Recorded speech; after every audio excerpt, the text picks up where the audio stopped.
Transportation हमने देखा, ये आपको पता ही है इनहेल्ड एयर में हमें जो है अंदर ले जानी होती है, तो ये हीमोग्लोबिन कैरी करता है मेजॉरिटी, या थोड़ा सा पार्ट जैसे 3% जो है वो ऑक्सीजन जो है प्लाज्मा में डिसॉल्व होकर जाती है। अब देखिए बात करते हैं उसी तरीके से, जैसे ऑक्सीजन को अंदर ले जाना होता है बॉडी ऑर्गन्स की तरफ, वैसे ही कार्बन डाइऑक्साइड जो बन जाती है, जो आपको पता है रेस्पिरेशन से की प्रोसेस से कार्बन डाइऑक्साइड बनती है, तो कार्बन डाइऑक्साइड को शरीर से बाहर ले जाना होता है, तो उसका भी हम देखते हैं ट्रांसपोर्टेशन ऑफ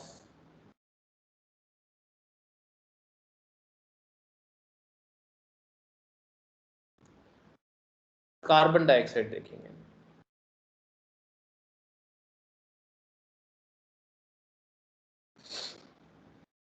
ठीक है ना, कार्बन डाइऑक्साइड कैसे ट्रांसफर होती है, ये हमारे शरीर से बाहर निकालनी होती है ना carbon dioxide produced. Excuse me sir. हाँ जी बोलो बेटे। Sir are you showing your screen? हाँ यस हाँ हाँ। Sir I am not able to see. अच्छा मैं दोबारा शेयर कर लेता हूँ बेटा, अब देखिए। No sir. बाकी सब कुछ नजर आ रही है? Yes sir. Yes sir. Yes sir. बेटा फिर आप एक बार लॉग आउट करके दोबारा लॉग इन करो, है ना। तो carbon dioxide produce as result of cellular respiration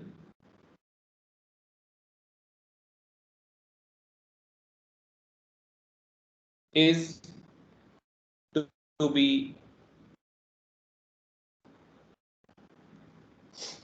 removed from the body.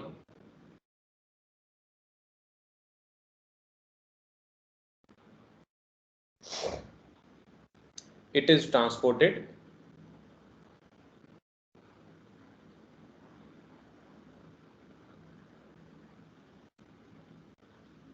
to the lungs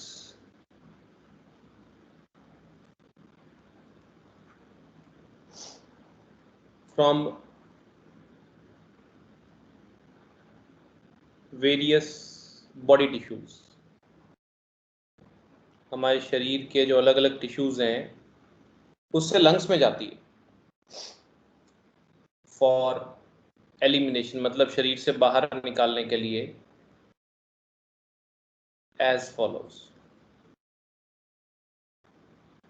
मतलब वो हमारे शरीर से कैसे बाहर निकले, बॉडी और बॉडी के एक एक सेल में, एक एक सेल के अंदर रेस्पिरेशन होता है, हर सेल के अंदर रेस्पिरेशन होता है, तो ये कैसे बाहर निकले, तो ये जो कैसे बाहर निकलेगी कि जो है एक एक सेल में से ये ब्लड ही कार्बन डाइऑक्साइड को लेके जाएगा लंग्स में, और फिर एल्वुलाई से ही कार्बन डाइऑक्साइड बाहर निकलेगी, यानी एल्वुलाई से ही ऑक्सीजन अंदर आती है और एल्वुलाई से ही कार्बन डाइऑक्साइड बाहर जाती है। ठीक है, तो जो है देखिए अब क्या है,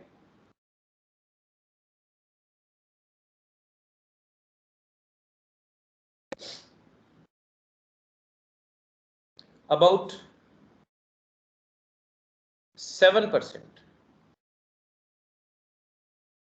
of carbon dioxide is transported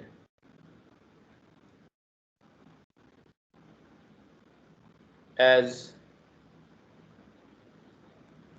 dissolved in plasma, बिल्कुल जैसे ऑक्सीजन जाता है ना, आपने पढ़ा था 10% ऑक्सीजन जैसे जाता है, तो 7% कार्बन डाइऑक्साइड सीधा प्लाज्मा में डिसॉल्व हो जाता है। उसके बाद मेजॉरिटी जो होता है यानी 70% के लगभग, वो जो कार्बन डाइऑक्साइड होता है it forms carbonates and bicarbonates, salts बनाता है, कार्बोनेट्स एंड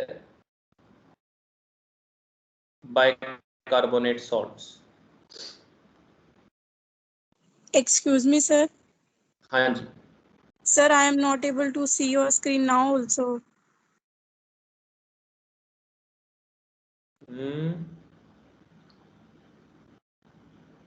बेटे और सब देख पा रहे हैं, और किसी को भी दिक्कत आ रही है? यस सर दिख रही है। दिख रही है नहीं दिख रही है? सर दिख रही है। दिख रही है। और दिक्कत किसको आ रही है? सर मुझे आ रही है। बेटा फिर आपके तरफ से कोई नेटवर्क इशू है। वैसे रूटीन में नजर आती है ना, वैसे तो आप तो अटेंड करते हो रोज class. Yes sir, sir network issue नहीं है। फिर क्या है? आपकी आवाज तो मुझे क्लियर आ रही है बिल्कुल। मैं दोबारा लॉग आउट करके मैं दोबारा सा 1 मिनट आप बैठे रहो सारे, मैं लॉग आउट करके दोबारा लॉग इन कर लेता हूँ 1 मिनट।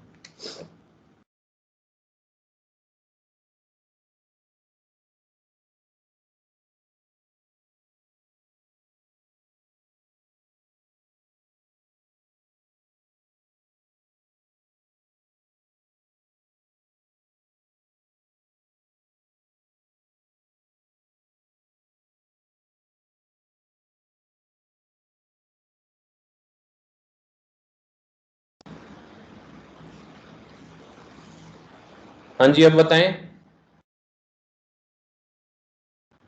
No sir. बाकी सबको नजर आ गई? Yes sir. Yes yes sir.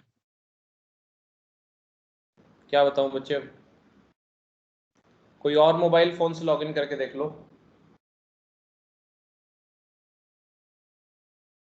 क्योंकि ओके सर। सेटिंग्स चेंज की थी क्या आपने? कुछ ऐसा तो नहीं किया इसमें? No sir. हॉरिजॉन्टल पकड़ रखा है ना मोबाइल को? Yes sir. लैपटॉप है, मोबाइल है आपके पास? Sir mobile. ऐसी दिक्कत आनी तो नहीं चाहिए, समझ नहीं आ रहा मुझे। अब एक बार तो चलो जैसे भी है, नहीं तो आप रिकॉर्डिंग देख लेना, बाकी मैं जो अपने टेक्निकल सपोर्ट है उनसे मैं शाम को बात कर लूँगा। या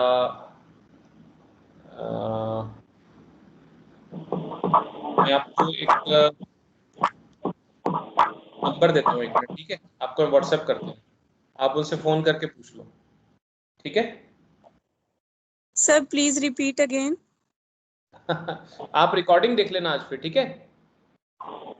ओके सर। बाकी मैं इशू रिजॉल्व करवा दूंगा आपको कल तक, ठीक है?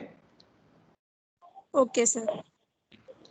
तो about 70% of CO2 forms carbonates and bicarbonate salts that are soluble in blood.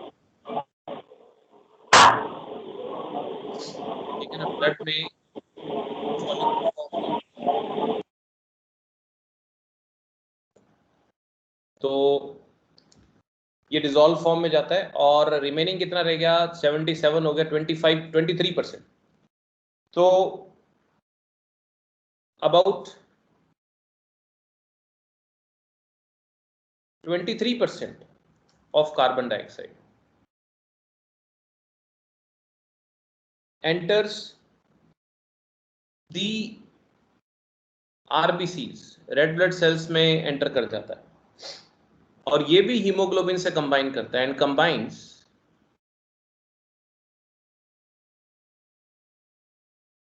with hemoglobin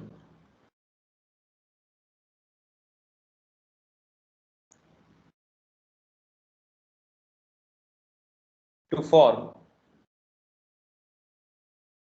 carb amino hemoglobin। देखो बायो में थोड़ा सा हम 5-10% ज्यादा पढ़ते हैं, ज्यादा नहीं, थोड़ा सा ज्यादा पढ़ते हैं, to be on safer side, क्योंकि बायो में बाउंड्री लाइंस खींचना बड़ा मुश्किल है कि कितना पढ़ा जाए और कितना छोड़ा जाए। तो हम सेफर साइड पे चलते हैं, थोड़ी थोड़ी सी जैसे इंफॉर्मेशन जो है वो आपको पता होनी चाहिए। तो जो है ट्रांसपोर्टेशन ऑफ ऑक्सीजन और ट्रांसपोर्टेशन ऑफ कार्बन डाइऑक्साइड वो आपको पता होनी चाहिए, ठीक है? तो ये अपने को पता लग गई। अब एक क्या है, एक एक्टिविटी है टू शो दैट जो है मतलब कार्बन डाइऑक्साइड जो है हमारे एक्सेल्ड एयर में होती है, ठीक है? तो उसको हम डिस्कस करेंगे। Sorry,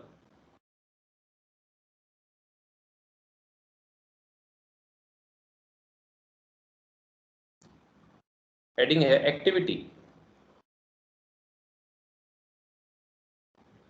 to demonstrate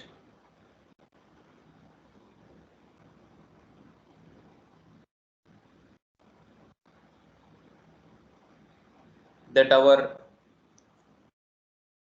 exhaled air contains carbon dioxide. हमारा जो एक्सेल्ड एयर है उसमें कार्बन डाइऑक्साइड होता है, ये दिखाने के लिए एक छोटी सी एक्टिविटी है। ठीक है, तो देखिए इसमें क्या करते हैं हम कि मतलब एक लाइम वाटर होता है। एक बार पहले आप देखिए क्या करते हैं। We take some lime water in a beaker.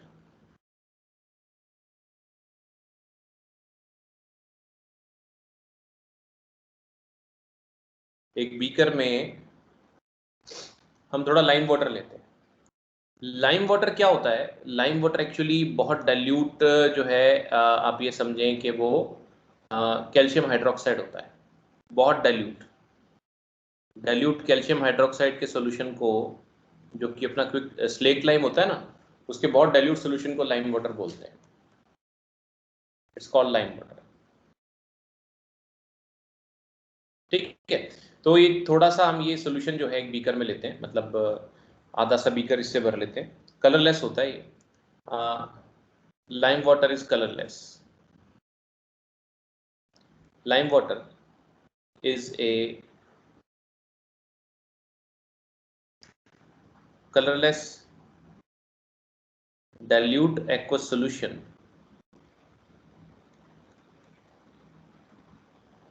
of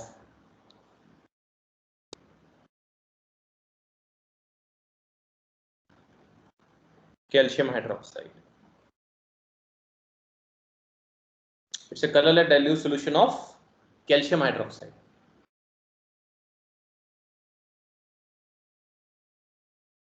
अब हम क्या करते हैं कि ये जैसे हमने लाइम वाटर ले लिया एक बीकर के अंदर। अब हम क्या करते हैं, जैसे कभी आपने कोल्ड ड्रिंक पीते हुए शरारत की होगी, वो शरारत करनी है। स्ट्रॉ से कोल्ड ड्रिंक जब अपने पीते हैं, तो अब तो खैर आप बड़े हो गए, अब आप ऐसे नहीं करते होंगे, मगर पहले जरूर बचपन में आपने शरारत की होगी कि स्ट्रॉ से नॉर्मली तो अपन कोल्ड ड्रिंक अपने मुंह की तरफ खींचते हैं ना, बाहर उल्टा बबल करना है अपने, इसके अंदर बबलिंग करनी है, तो हवा जो है उससे बुलबुले उठेंगे कोल्ड ड्रिंक की, जैसे कोल्ड ड्रिंक में उठते थे ना, वैसे ही। तो बचपन में आपका मुझे पता नहीं, मैंने तो डांट खाई हुई कई बार कि कोल्ड ड्रिंक जैसे ऐसे शरारत करी, हुर्र करके फूंक मारी उससे स्ट्रॉ से, तो कोल्ड ड्रिंक उल्टा उसमें वो बबलिंग होती है हवा की। तो वो जो है वही काम करना है इसमें। सर एक तो बार पीछे वाले पेज करना। हाँ जी,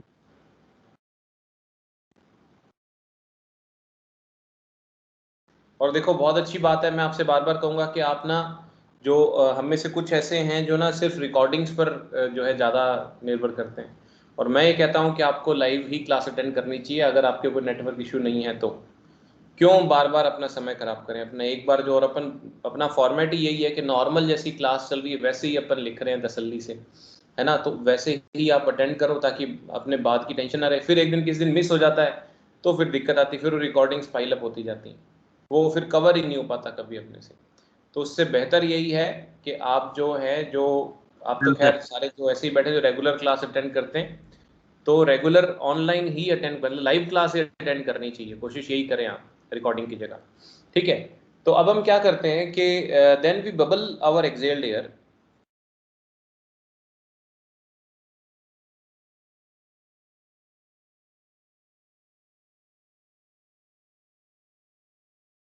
हम जो सांस छोड़ते हैं ना,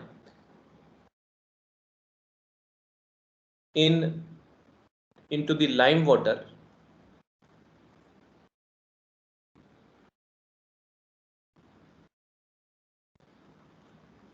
with a straw। एक स्ट्रॉ की हेल्प से हम लाइम वाटर जो है वो बबल करते हैं। हम मतलब लाइम वाटर में हमारी सांस को बबल करते हैं, सिंपली हवा छोड़ते हैं। तो हम क्या ऑब्जर्व करते हैं? We observe that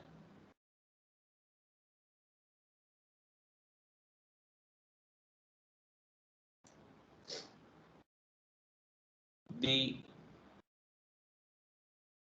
lime water turns milky, milky या टर्बिड बोलते हैं इसको, धुंधलापन आ जाता है उसके अंदर। ठीक है, तो this confirms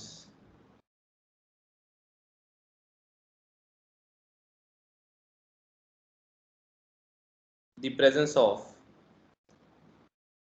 carbon dioxide in our exhaled air. ये चीज हमने पढ़ी है, टेस्ट फॉर कार्बन डाइऑक्साइड, पिछले चैप्टर में पढ़ा था क्या अपन ने? Yes, sir. In combination reaction. हाँ, तो ये क्या होता है कि लाइम वाटर जो होता है ना, इट टर्न्स मिल्की, ये क्या होता है, एक्वस होता है। लाइम वाटर जो होता है वो एक्वस होता है, ठीक है ना। तो इसको जब आप इसमें जब आप कार्बन डाइऑक्साइड गैस पास करते हो ना, तो ये क्या होता है कि ये फिर जो है कैल्शियम कार्बोनेट बना लेता है प्लस वाटर।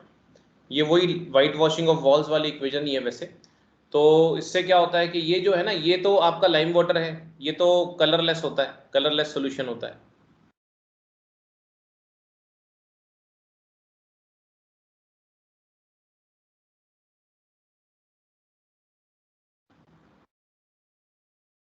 और ये कैल्शियम कार्बोनेट ये वाइट, मतलब आपको पता है वाइट इनसॉल्युबल सॉलिड होता है।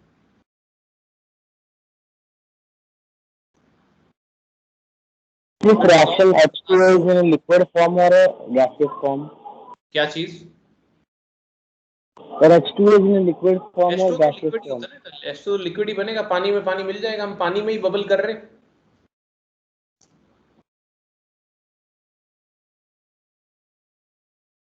ठीक है ना।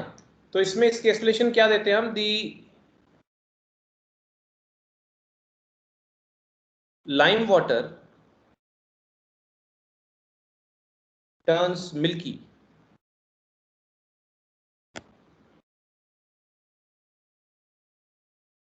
because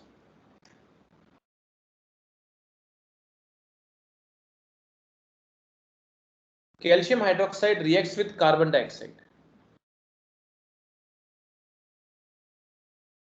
present in the exhaled air। ये जो exhaled air में कार्बन डाइऑक्साइड होती है ना, उससे रिएक्ट करता है to form insoluble calcium carbonate which is white in color।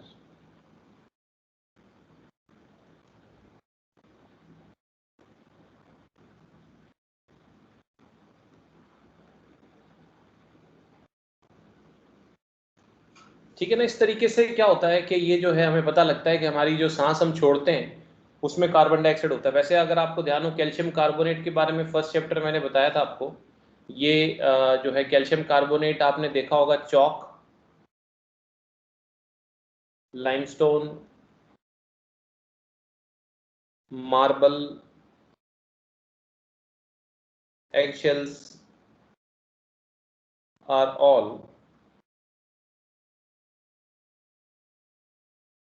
chemically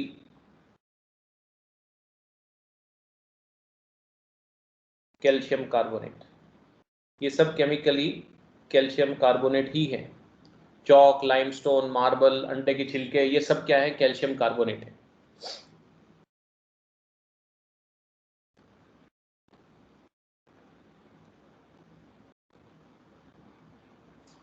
इसमें लिख सकते हैं कि this is a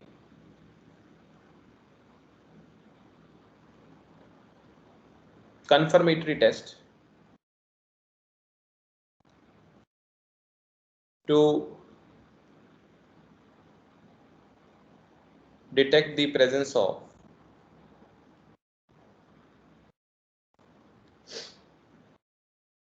carbon dioxide.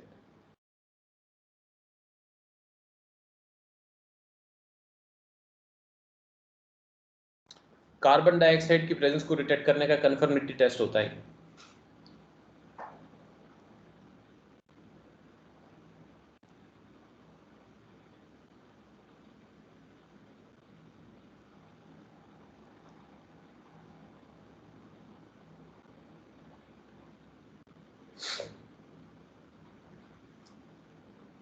ठीक है। उसके बाद एक क्वेश्चन आता है the rate of respiration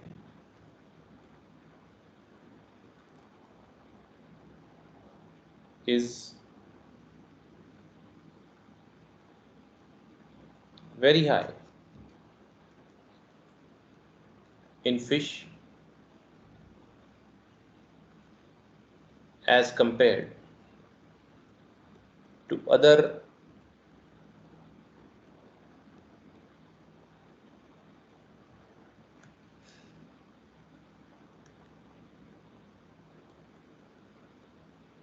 terrestrial animals.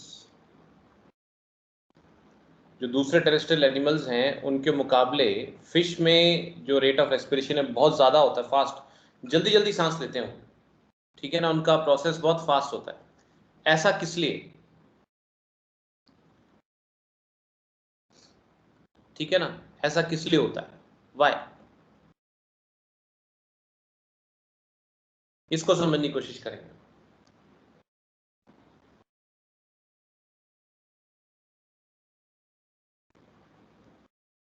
लिख लिया सर? एक बारी बैक सर वेट, बैक करूं मतलब?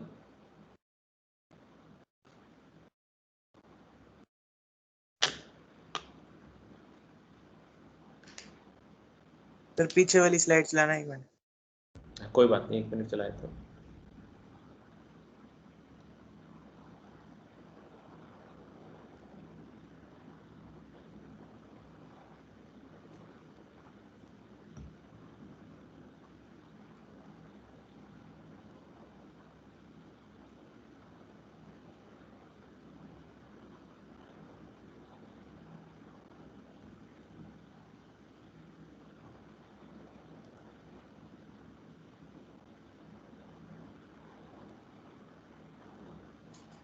Done sir. ओके, पिछली स्लाइड दिखाऊं आपको। पिछली स्लाइड में क्या देखा है बेटे? Last lines? Yes sir.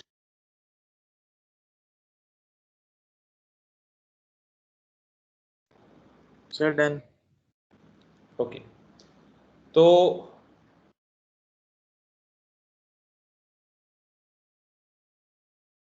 अब देखिए क्या चीज आती है कि इसमें जो इसका आंसर क्या आएगा वो देखते हैं अपने।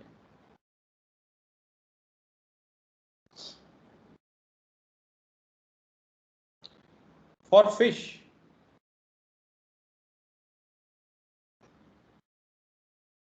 the amount of oxygen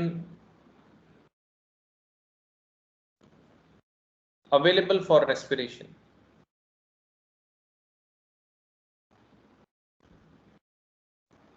is very low, बहुत कम होती है। This is because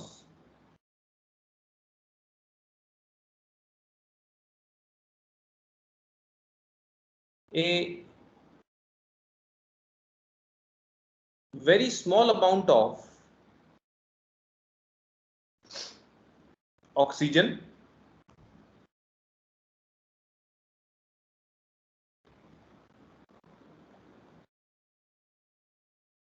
remains dissolved in water। देखिए क्या होता है कि फिश एक्चुअली कैसे ब्रीथ करती है। ऑक्सीजन, ये जो गैस होती है ना, ये गैस भी लिक्विड्स में डिसॉल्व हो जाती है। जैसे पानी में कभी आपने कार्बन डाइऑक्साइड डिसॉल्व हुआ देखा है? जो आपकी जो फिज वाली कोल्ड ड्रिंक्स आती है ना, लिक्विड्स में गैसेस डिसॉल्व होती हैं। जैसे जो भी आपने फिज वाली, जैसे मैं आपको मतलब एक रियल टाइम एक्सपीरियंस बताऊं तो जो आप ये पेप्सी वगैरह पीते हो, इसमें ये फिज पता है क्यों आता है? इसमें कार्बन डाइऑक्साइड भर रखी होती है धक्के से। तो उससे क्या होता है कि जब आप उसको, क्योंकि प्रेशर में, इसीलिए उसको प्रेशर से डाल के वैसे जल्दी से डिसॉल्व नहीं होती। कार्बन डाइऑक्साइड, ऑक्सीजन, ऐसी गैसेस क्या होती है जल्दी से पानी में डिसॉल्व नहीं होती। तो कार्बन डाइऑक्साइड को पानी में धक्के से डिसॉल्व कर रखा होता है। तो उससे क्या होता है, वो जैसे ही आप ढक्कन खोलते हो तो कार्बन डाइऑक्साइड बाहर निकलता है एकदम से। तो वो आपको, क्योंकि प्रेशर ईज ऑफ होता है, तो आपको ऐसा फिज नजर आता है, एप्पी फिज हो गया है किसी भी चीज में। तो वो क्या है कि उसी तरीके, मतलब कहने का मतलब ये कि ये गैसेस जो हैं ये पानी में ज़्यादा डिजोल्व नहीं होती। तो फिश को बेचारी को चाहिए तो ऑक्सीजन ही ना, तो वो उसकी गिल्स में क्या होता है, पानी जाता है एक्चुअली, और पानी में से डिजोल्व ऑक्सीजन को एक्सट्रैक्ट करने का मैकेनिज्म है उसमें। तो पानी में डिजोल्व हुई ऑक्सीजन की मात्रा बहुत थोड़ी होती है, तो इसलिए क्या उसको जल्दी जल्दी जो है ना रेस्पिरेशन का प्रोसेस करना पड़ता है ताकि वो रिक्वायर्ड ऑक्सीजन ले सके। आपने देखा होगा फिश बहुत जल्दी जल्दी ऐसे मुंह खोलती रहती है, पानी अंदर लेती रहती है। फिश का सिस्टम आपने देखा होगा कभी फिश को, तो वो बार बार मुंह खोलती रहती है। तो बार बार मुंह खोलती रहती है तो वो इसीलिए होता है कि वो जो है पानी अंदर लेती है, जिससे क्या होता है कि उसको जो है गिल्स के थ्रू जो है उसमें जो पानी निकलेगा तो वो ऑक्सीजन को ट्रैप करती रहेगी, क्योंकि उसके लिए ऑक्सीजन जो अवेलेबल है वो बहुत कम है, क्योंकि उसको वाटर में से डिजोल्व्ड ऑक्सीजन को निकालना होता है।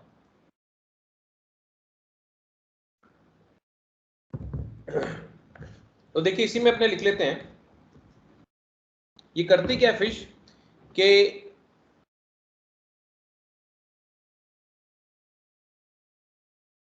Fish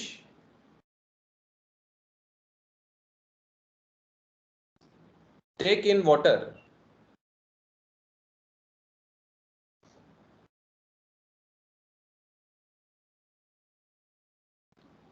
through their mouth. ये अपनी एनसीईआरटी का क्वेश्चन है, ये और ध्यान रखना। And force it past the gills, gills में से पास करती हैं, where the oxygen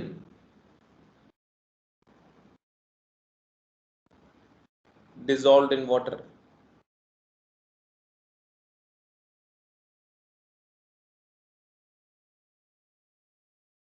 is taken up by the blood। जैसे आपने देखा होगा फिश एक्वेरियम अगर अपने घर में होता है तो उसमें जो है लगातार एक मोटर लगानी पड़ती है हमें, ताकि उसमें हवा जो है बबल होती रहे। वो हवा बबल होने का कारण यही होता है कि फिश को फिर सांस लेने के लिए ऑक्सीजन कहाँ से मिलेगा। ऐसा बहुत बार होता है। अब तो खैर आजकल तो चीज़ें बहुत कंट्रोल्ड हो गई, जैसे शिप रैकेज वगैरह होते थे पहले, जैसे एक कई साल पहले से शिप रैकेज हुआ, बहुत सारा तेल था उसमें, ऑयल के बैरल्स थे, तो ऑयल सारा लीक हो गया। तो क्या हुआ कि जो है ना वो सारा ऑयल जो है वो समुद्र की सतह पर तैरने लग गया। तो उससे प्रॉब्लम क्या हुई कि जैसे हवा से ऑक्सीजन धीरे धीरे, वैसे भी हवा के प्रेशर से डिजोल्व होता रहता है पानी के अंदर, तो वो डिजोल्व ऑक्सीजन नहीं गया जमीन समुद्र के पानी के अंदर, तो उससे जो नीचे की एक्वेटिक लाइफ थी वो मरने लग गई थी वहाँ। तो फिश को जो है ऑक्सीजन तो चाहिए, फिश को ऑक्सीजन जो है वो डिजोल्व ऑक्सीजन, तो फिश एक्वेरियम जो अपन आर्टिफिशियल बनाते हैं, हैबिटेट बनाते हैं, उसमें नेचुरली इतना ऑक्सीजन डिजोल्व नहीं हो पाता, तो इसीलिए क्या होता है कि हमें उसमें ऑक्सीजन बबल करते रहना पड़ता है।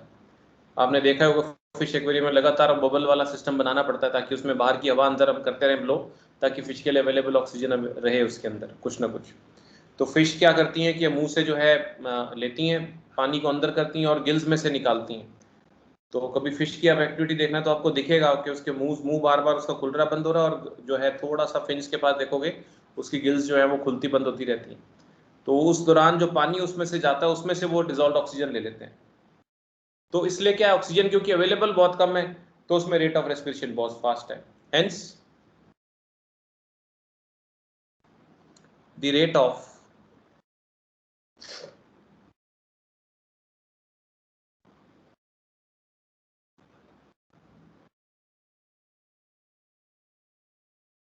respiration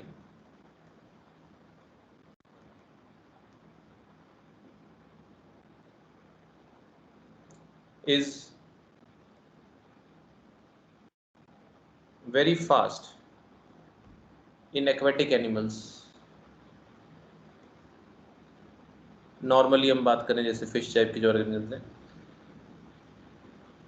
then terrestrial animals. Terrestrial तो आप समझते हो ना, जो जमीन पे रहते हैं, जैसे हम terrestrial animals.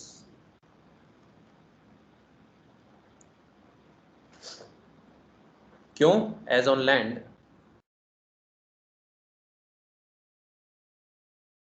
the amount of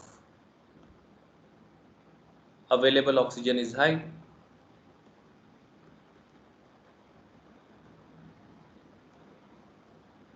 जो हमें ऑक्सीजन चाहिए वो काफ़ी अधिक मात्रा में है लैंड पे, तो फिश को बेचारी को नहीं मिल पाती, तो फिश को जो है जल्दी जल्दी सांस लेनी पड़ती है।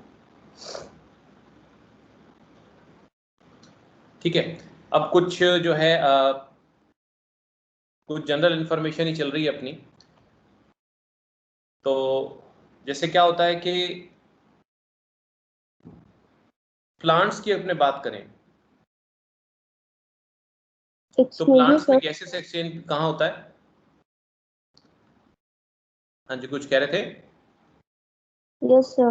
हाँ Sir, जी, I बोलो। want to ask, sir, water is made up of two hydrogen molecules and one oxygen molecule. So, sir, when fish takes the oxygen, so, sir, there should be hydrogen gas evolved also. नहीं नहीं, ऐसा नहीं होता बेटा। Dissolved oxygen, जैसे पानी में आपने चीनी मिलाई तो पानी रहेगा, चीनी अलग रहेगी ना। वैसे ही पानी में ऑक्सीजन डिसॉल्व कर रखा है, हवा का जो ऑक्सीजन है वो, अलग अलग चीजें हैं। वाटर नहीं तोड़ा हमने, वाटर तो वाटर ही रहेगा। ठीक है, तो इन प्लांट्स की अगर अपन बात करें, छोटी छोटी बातें बता रहा हूं, ध्यान रखिएगा। दी gaseous exchange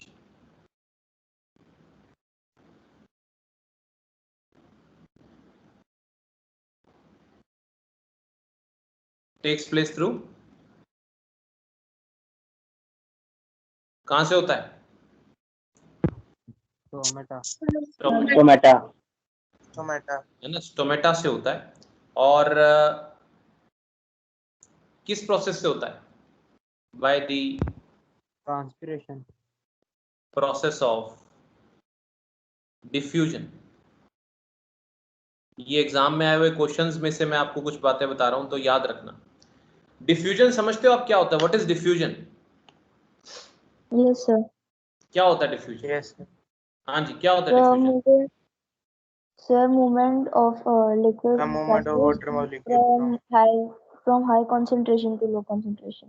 कभी देखा आपने रियल लाइफ में? कभी अपने रियल लाइफ में कोई डिफ्यूजन का एग्जांपल देखा है आपने? Yes sir. हाँ, क्या देखा है Sir. बताओ। Sir, touch me like not. when we cook sprouts in water overnight it swells. हैं जी, दोबारा बोलो बेटा। Sir, touch me not plant. Touch me not plant is an example of diffusion. Okay, Yes, sir. और आप क्या बता रहे थे बेटा? Sir, cell. अब ये पता लगता है अपनी नाइन्थ जो है ना गफलत में ही गई है। नाइन्थ में होते हैं ना, सर देखिए। पाइप Sir, से cells. जब पानी कर रहे होते हैं तब भी होता है। That's why हैं? ratings. सर अगर हम पानी पाइप जो होती है उसका एक एंड पानी के किसी बकेट में डाल दे और दूसरा वैसे छोड़ दे तो अब भी डिफ्यूजन का प्रोसेस लेता है टेक प्लेस। मतलब आप कह रहे हैं एक बकेट में पाइप डाल दें और दूसरे में से डालें तो डिफ्यूजन है, जैसे वो साइफन बोलते हैं उसको तो बेटा। Sir, swelled regions. Real life में आपने कभी डिफ्यूजन देखा है किसी ने? क्या मतलब है डिफ्यूजन का? क्या मतलब है डिफ्यूजन का?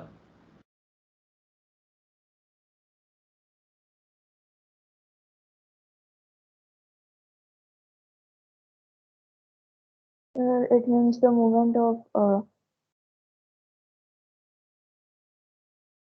molecule from high concentration to low concentration. हाँ, तो आपने देखा है कभी? ये तो बेटा डेफिनेशन। कभी आपने अपने जीवन में रियल लाइफ में कोई देखा है ऐसा diffusion? Yes, sir. If we No, put dry sir. reagents, sir, if we put dry reagents in water, then वो diffusion ऑस्मोसिस takes होता है, वो ऑस्मोसिस होता है, उसमें मूवमेंट होता है through a semi permeable membrane. Sir, but वो in 9th डिफ्यूजन class नहीं we होता। have learned that osmosis is the part of diffusion. अब देखिए मेरी बात को समझिए ध्यान से। आप रूम फ्रेशनर छिड़का हुआ कभी कमरे में? रूम फ्रेशनर छिड़कते हैं अपने, तो क्या होता है? Yes, sir. उसकी खुशबू सारे कमरे में फैल जाती है, तो दैट इज डिफ्यूजन।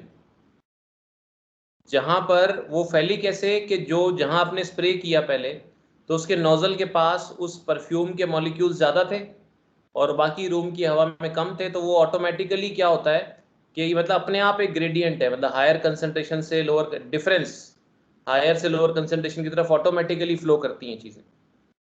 सर तो वो डिफ्यूजन होता है। सर अगर एक सोडा की बोतल को ऐसी खुली छोड़ दें तो उसके अंदर वाले तो जो मतलब गैस होती है तो उड़ जाती है। बिल्कुल बिल्कुल, वो डिफ्यूजन है। सोडा की बोतल को खोलते ही आपने जबरदस्ती कार्बन डाइऑक्साइड अंदर ज्यादा भर रखी थी और बाहर एटमॉस्फेयर कम है, जैसे ही ढक्कन को खोलोगे तो कार्बन डाइऑक्साइड उसमें से बाहर निकल जाएगी।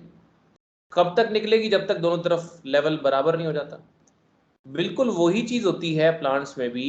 जब जब प्लांट के सेल के अंदर ऑक्सीजन कम होती है, इतनी कम कि बाहर की हवा से भी कम है, तो स्टोमेटा से ऑक्सीजन ऑटोमेटिकली अंदर आ जाएगी। और जब कार्बन डाइऑक्साइड कम होती है तो ऑटोमेटिकली कार्बन डाइऑक्साइड अंदर आ जाएगी। वाइस वर्सा, जब ऑक्सीजन ज्यादा बन गई अंदर हवा से भी ज्यादा, तो स्टोमेटा से ऑक्सीजन बाहर निकल जाएगी। इस तरह से चलता है process. This is what you call diffusion. आगे मेरी बात समझ में कि डिफ्यूजन क्या होता है? कोई भी चीज जब अपनी हायर कंसंट्रेशन से लोअर कंसंट्रेशन की तरफ मूव करती है तो उसको डिफ्यूजन बोलते हैं। ठीक है, गुड आदित्य, वेरी गुड। जो आपने एग्जांपल बताया वो बिल्कुल सही था। तो देखो थोड़ा सा क्या है, रियल लाइफ सिचुएशन को देखो, समझो कि ये चीजें हमारे आसपास की चीजें जो हमें ये बताते हैं। तो ये क्वेश्चन कई बार एग्जाम्स में आया हुआ है कि प्लांट्स में जो गैसियस एक्सचेंज होता किस प्रोसेस से है? तो it takes place by the process of diffusion. किसके थ्रू होता है? स्टोमेटा के थ्रू, तो अपन जानते हैं। ठीक है,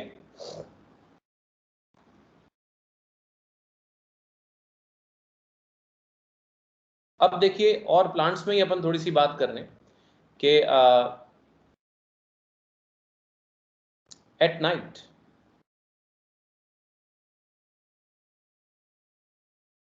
when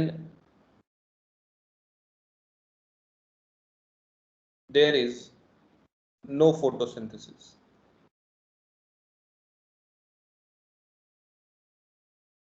रात के समय फोटोसिंथेसिस क्यों नहीं होता भाई?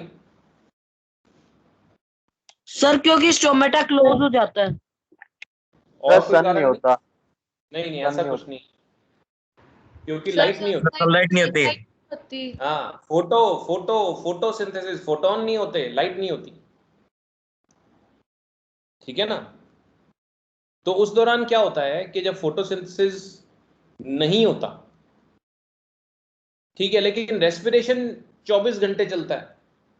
दोबारा समझना मेरी बात को, जो मैं आपको बताना चाहता हूं।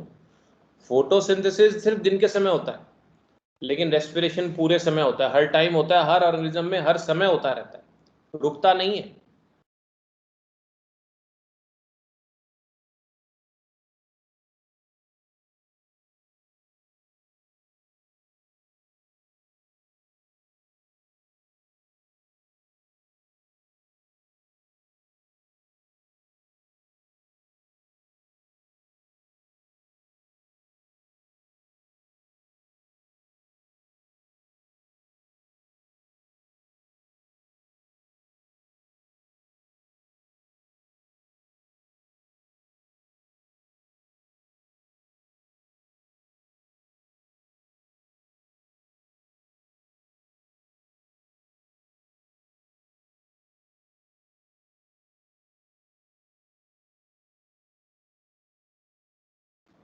रेस्पिरेशन कहाँ होता है बताओगे?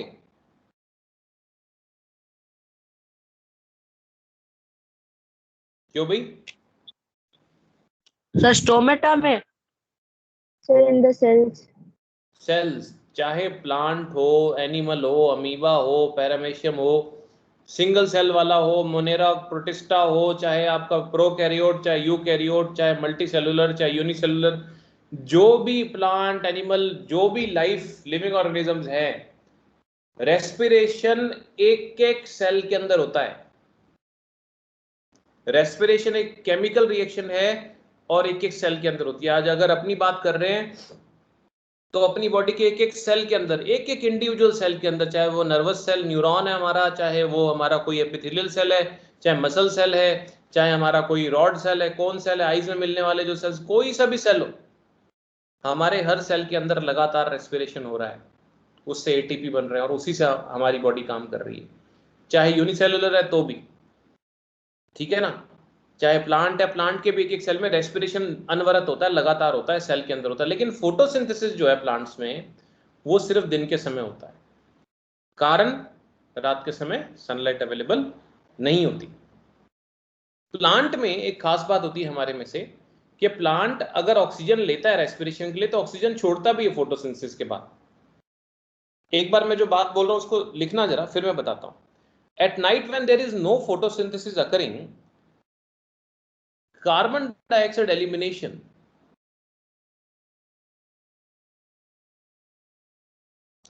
is the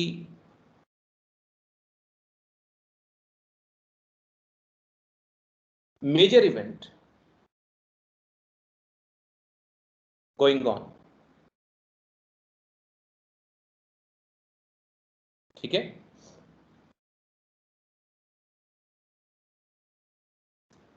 during the day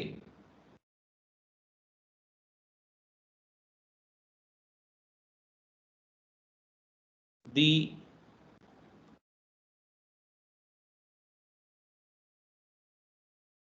carbon dioxide generated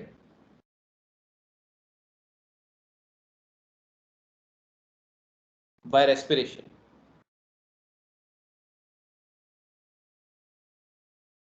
is used up for photosynthesis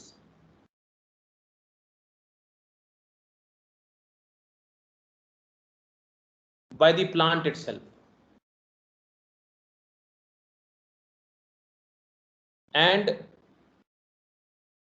hence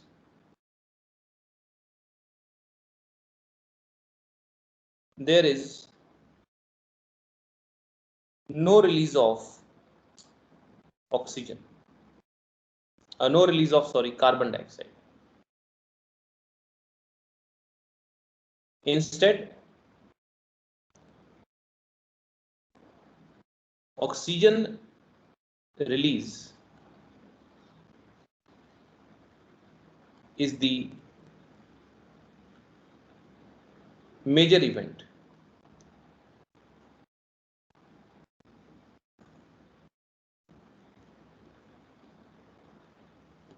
during this period.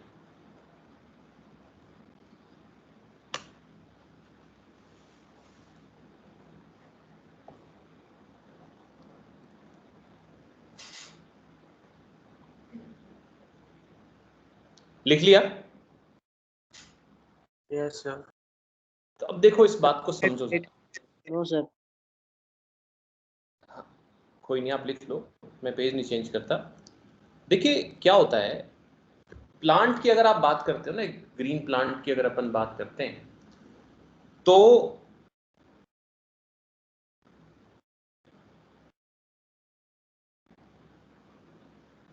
ये आपने कोई बनाना नहीं, मैं सिर्फ समझाने के लिए बता रहा हूं आपको, या आपने इसको सिंपल कर लेते हैं।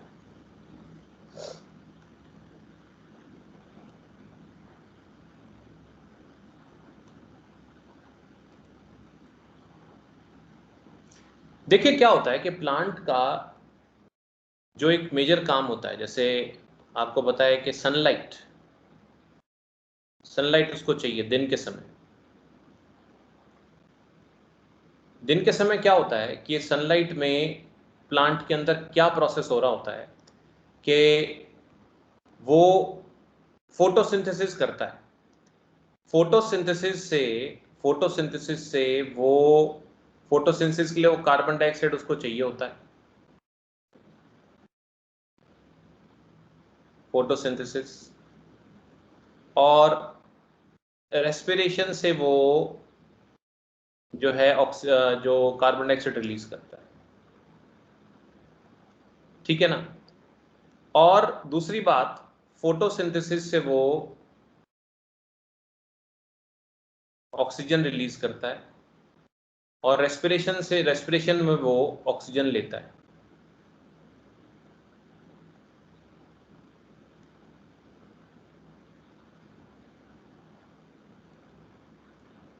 जो बात मैं समझाने की कोशिश कर रहा हूं उसको समझिएगा यहां पर, ठीक है ना। इन्हीं चीजों से पकड़ के सवाल आते हैं।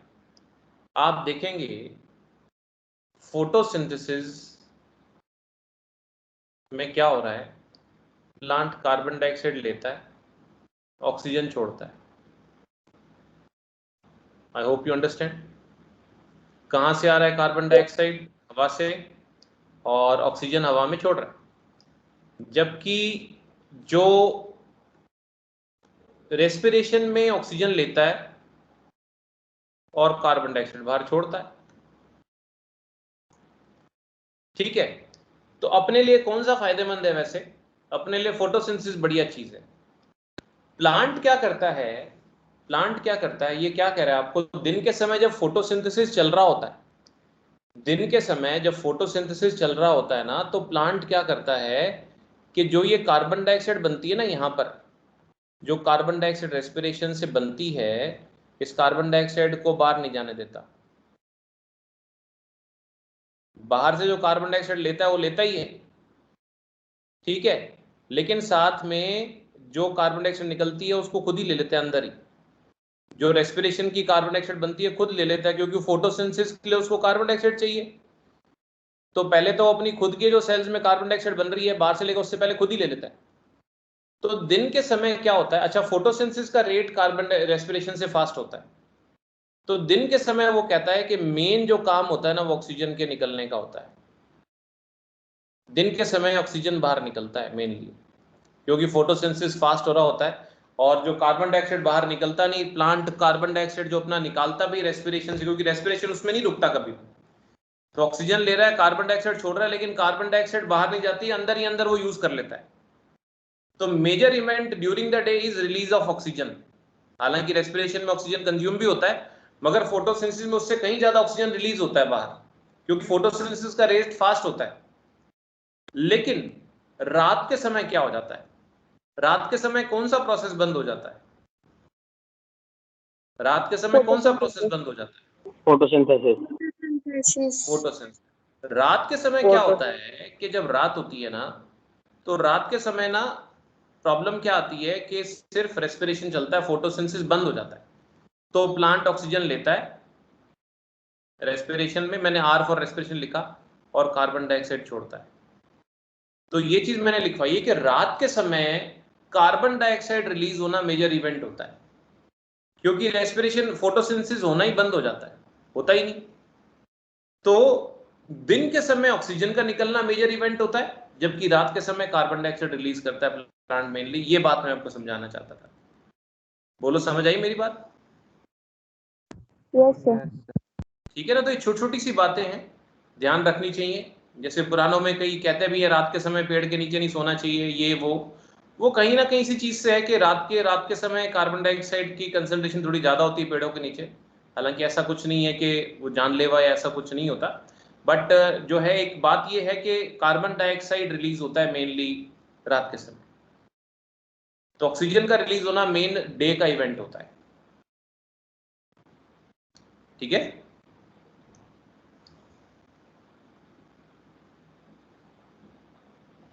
Yes sir. चलो फिर आज इतना ही करते हैं, बाकी कल ये रेस्पिरेशन तो ऑलमोस्ट पूरा हो ही गया, तो फिर हम जो है कल फिर अब हम क्या करेंगे कि तीसरा थोड़ा सा इसमें आपको और बातें एक दो बताऊंगा, और उसके बाद will start with the next life process that is transportation. Okay.